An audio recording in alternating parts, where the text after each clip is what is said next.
আসসালামু আলাইকুম এভরিওয়ান, আমি সাবানা। আমার শ্বশুরবাড়িতে একটা ডালিম গাছ আছে, আর ডালিম গাছে দেখো কত বড় একটা ডালিম ধরেছে। আমার শাশুড়ির হাতে প্রায় সব গাছই হয়। এই ডালিম গাছটা ওনারই হাতে লাগানো। দেখো ডালিমের সাইজটা দেখেছো কত সুন্দর, কিন্তু আজকে কাটবো না, কারণ আজকে মাকে দেখতে যাব।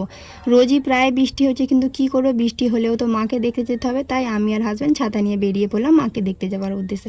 হেঁটে হেঁটে যাওয়ার পরে ওখানে একটা গাড়ি পেয়ে গেলাম।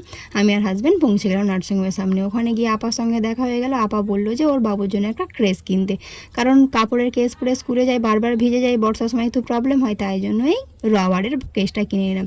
নিয়ে আমি চলে গেলাম একটা খাবার দোকানে। মাকে তো এখন কিছু খেতে দিচ্ছিল না, তাই নানিমারা আছে মায়ের কাছে, ওনাদের জন্য কিছু খাবার দাবার কিনে নিলাম। বৃষ্টির কারণে রাস্তাঘাটের অবস্থা দেখো, তাই এত বৃষ্টিতে আমি আমার মেয়েকেও নিয়ে যাইনি। আমি ভাবি আর হাজব্যান্ড সবাই মিলে চলে গেলাম নার্সিংহোমে। ওখানে অনেকক্ষণ সময় কাটিয়েছি, কিন্তু কোনো ভিডিও ক্লিপ নিতে পারিনি। তারপরে এবারে বাড়ি ফিরছি। আপাকে নামিয়ে দিলাম, ভাবিকে নামিয়ে দিলাম, লাস্ট অফিসে আমার বাড়ি। চলো বাই বাই, আবার নেক্সট কোনো মিনি ব্লগে তোমাদের সঙ্গে দেখা হবে। Bye bye.